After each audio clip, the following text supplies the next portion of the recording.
Hello, and welcome to my flourishing garden. So, in today's video, we are going to take a little walk around my garden and then we're going to discuss my plans for fall planting and some things that I've learned and things that I'm going to do differently and all of that. So, thank you for watching. Let's go.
Okay, so first we have my tomato bed. Hold on. And in my tomato bed, I planted some, what's this called? Small red cherry tomatoes. Then I did grape tomatoes, and then I did crimson tomatoes. I wanted to do Roma tomatoes because I wanted to make like tomato paste and sauces and stuff, but my seedlings, they died. They didn't make it. So that's something that I'm going to have to redo, like buy new seeds and do for the fall and try that again. Will it work? We don't know. But I have 2 crimson tomatoes that are growing, and I have 7 grape tomatoes growing, and then I picked the one small cherry tomato that grew because it was already red, so it was ripe. So I'm probably just gonna eat that because there was only one. So that's what's going on in my tomato bed. I also planted, are these called snapdragons? I think these flowers are called snapdragons over here. And as you can see, they've bloomed and died. They keep doing that though. I don't know if I'm supposed to like pull them up because they bloom and die and bloom and die. So I've just been letting them do what it do. And I also planted some marigolds because marigolds keep away pests from tomatoes. Okay, now walking from my tomato bed to our left. This bed is full of flowers. This was some chaos gardening at its finest, and you can tell by the way it's growing. Like, I just threw a bunch of flower seeds in here because I was like, ooh, I want pollinators to be attracted to my garden. So I just threw a lot of seeds in here. I picked these up from, these are petunias, and those back there are petunias. I picked them up from either Home Depot or Lowe's because the seedlings were growing so slow. So slow. I have no idea what this is. I think these are some marigolds. And these are some marigolds. They're like climbing over everyone.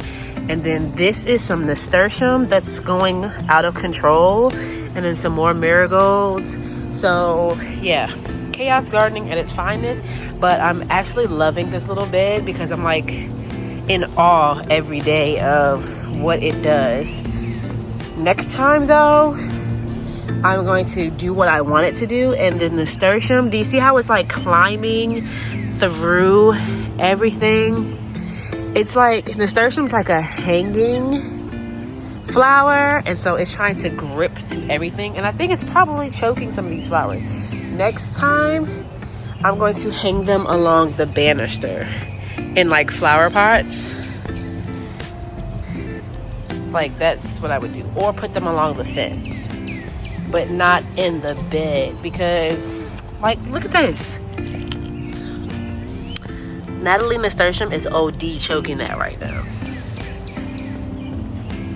Now moving from the flower bed to the right, and here I put some leafy greens. But leafy greens, if you don't start them like in early spring, they don't flourish very well. And so like my red cabbage right here, dead. Like, it's been that same size for weeks now. It's not gonna do anything. This was regular cabbage that was supposed to be growing over here. Again, dead. It's not gonna do anything. I put some celery. Your girl is gone. I don't know what this is right here. Chaos gardening at its finest. But it's also growing back here. And this little stick says spinach, so maybe it's spinach, but why would spinach be up there? I don't know. Also put some marigolds in here to keep away the pest. And then this is supposed to be romaine lettuce right here. It's struggling to survive. And then gourmet salad right here. Again, struggling to survive. Baby, what is this? Oh, these are supposed to be chives, I guess. They're having a time. Like, so one thing I learned is that, baby, if you don't start that lettuce early in this Georgia heat, it's gonna die. Like, those leafy greens are not gonna make it. But it's starting to look a little cute, because at first I was about to turn this into like a trash bin and start over. But then they was like, no, wait. We want to live. Give us a chance. And now moving from here to the right, this is my chaotic bed, which turned into a composting area. So I kept saying I was gonna buy like a composter off of Amazon, like the ones that you like turn to like quickly compost. But then, y'all, I just started dumping like flowers, old flowers that I've been putting inside the house, and eggshells and fruit that was going bad and banana peels, and I just started collecting all that stuff. And so then I just was like, let me just put it in here, because I never planted this bed when I planted all the others. So it just ended up being my little compost pile, and it's been doing what it's doing. Like, you can't see right now, but they're like earthworms that just naturally flocked in here. So they're doing what they need to do. I put some earthworm casings in here, some soil, some compost, and I've been turning it with this little stick. The ghetto, I know. But yeah, it's just naturally composting, and I'm really proud of that, because I can't wait for it to all be like goody like dirt. So that is the front row and my tomatoes. So let's now move to the back and see what we got back there. Okay, back here is a little bit more shady, and the mistake that I made was mapping out where I was going to put the beds during the winter and the spring. So I kind of like watched where the sun was in the winter, and I was like, you need to watch where it is in the spring, because it's going to be different because the season has changed. What I didn't take into account was all of these tall freaking trees back here, as you can see, because even over here where the sun is, like, they block the sun. So, you know, most plants need 4 to 6 straight hours of sunlight, and it is 10:26, and we're not getting enough sunlight back here. Like, it's very shaded. Had I paid attention to that, that in spring and summer the sun was going to be different, I would have placed everything along that fence, because as you can see, look how bright it is over there. But you live and you learn, and then you get loves, like the old diaper commercial. So let's now look at what is thriving back here, regardless of my, I'm not gonna say careless placement of my garden beds, just maybe negligent. Is that what I'm looking for? No, whatever.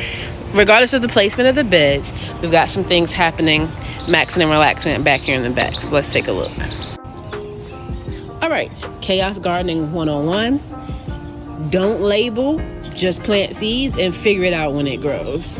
So, of course, we've got our marigolds, which are growing to kind of like keep the pest away, although I'm not sure that's working, Playboy. These are supposed to be collard greens. Again, some more leafy greens, and then this is supposed to be broccoli. Boy, you look crazy. What is that? This is supposed to be broccoli back here, and then I don't know what this is supposed to be.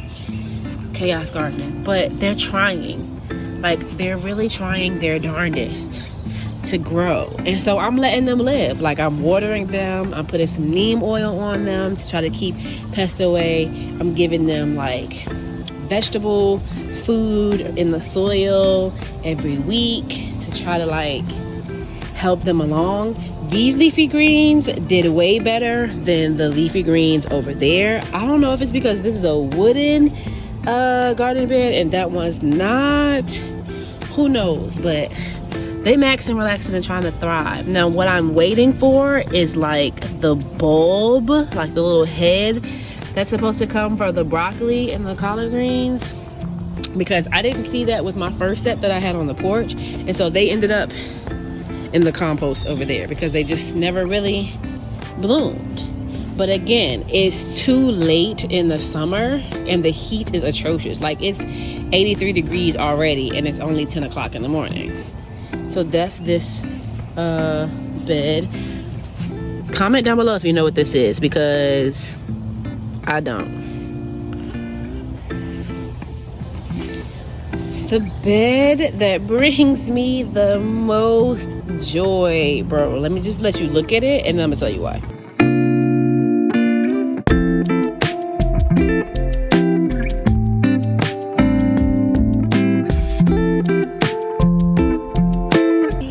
Look at it.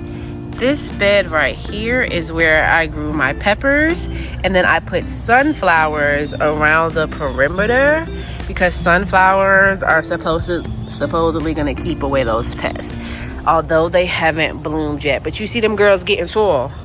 Yeah, look at them. Although I don't know what's going on. I'm gonna need to fix that. Oh me, oh my.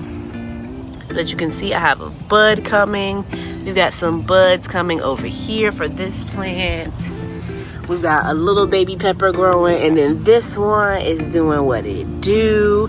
I already picked a pepper from this one, and I'm gonna pick that pepper. This one isn't growing any peppers, but hey, you're part of the look. This one, I don't know what happened to you over here. You've got some buds, but maybe they're gonna grow, maybe they aren't. But it's giving, like, this one has had the most success because I've now eaten 2 peppers off of here. I've got that one as a 3rd, 4th, and then some buds happening. So this has produced the most yield for me in my garden as a first-time gardener, and I'm very proud. With that being said, though, this is also the bed where I put the most store-bought starts. So I'm not sure any of my pepper seedlings made it, to be completely honest with you. So this has the most store-bought starts, and then I planted the sunflower seeds around it. That may be why it produced the most yield. I don't know. That could be a factor, but it's giving who cares? It's giving this was my first garden, my first time doing anything like this, and I'm proud of myself. Okay, let's move on. Although we've come, this is my last garden bed, so that's why I did that. Now, one thing I'm gonna say about this is don't laugh at my makeshift little trellis. Your girl is a beginner gardener, and I underestimated just how big zucchini and bean plants, I underestimated like how tall they were gonna get. So I'm probably stunting their growth by not having built another trellis and like try to move them around, but I'm letting nature do what it do. Okay, so over here I planted cucumbers, zucchini, squash, and beans. And baby, listen, look at these beans. These are called Kentucky Blue pole beans. Did I give them a pole to grow on? No, because I'm ratchet. This was my attempt at a garden trellis, and I'm like, oh, that should be fine. No, it should not be. But we've also got some beans down here and down here, and I'm like, yo, how long do it take for them to like mature? Hiding in here is my one cucumber. Like, is this a cucumber, y'all? I think it's a cucumber.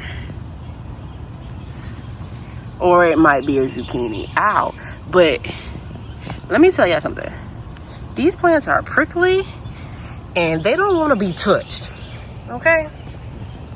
What I've got going on over here, I don't know. I just pulled two that were like choking to death. They weren't even thriving, so I pulled them out of the way so that those roots would stop taking nutrients. But this is cute or whatever. So I know that this, oh, see? That's a zucchini squash. Shout out to me for putting that little thing in there. And then back there, that one says heirloom spaghetti squash. I don't see any of those happening yet. And then, oh, y'all, we just found this little cucumber together. Hold on. Get out the way. Look, it's a cucumber right there. So that's a cucumber. That's a zucchini squash. We don't have no spaghetti squash happening yet, but we do have green beans. So the plan now, the plan is to first harvest everything, and then rinse and repeat and reuse, reduce, reuse, recycle. You know, I teach that in my class in first grade. That's neither here nor there. But the plan is to harvest everything once it's met its max of growth. Like all those tomato plants I have, for example, there's only 2 tomatoes growing. So I'm gonna pull all that up, put it over in the garden compost or whatever, and then that bed is gonna go over along the fence, and all of the beds are gonna go along the fence. And I'm going to purchase some real life trellises, because I'm gonna do more zucchini, more beans, more squash, you know, things that thrive in the fall. I'm gonna do those along the fence. I'm wondering if I could do tomatoes and bell peppers along the fence too. We'll see. Who knows? I'm going to this middle bed where the leafy greens are. I'm going to move that as well, because leafy greens, they thrive in cooler temperatures. So in August, that bed will be used strictly for leafy greens. And the compost bed, I'm hoping that, am I being ignorant for thinking that that's gonna all be compost, like dirt compost, by August or September? Let me know in the comments. But I'm hoping it will be, so that I can use that bed. If not, I'll just buy another one. Those beds were like really cheap too on Amazon. I'll try to link them down below. The wooden ones, the 4 wooden ones I have, I found them on Facebook Marketplace I'm ranting. I'm so sorry. The 4 wooden ones, I found them on Facebook Marketplace, and the seller was so sweet, so nice. So I might buy 2 more of those. Yeah. But everything is going from the center of the yard to the like fence line on the right side. I do want to try again with onions, but again, that's a fall planting thing because it's too hot. Like, this Georgia weather is too hot in May and June to try to grow them, and they just were not thriving. So my fall planting is looking like everything that I failed the first time around. I'm gonna brush myself off and try again. Recipes Aaliyah, okay? So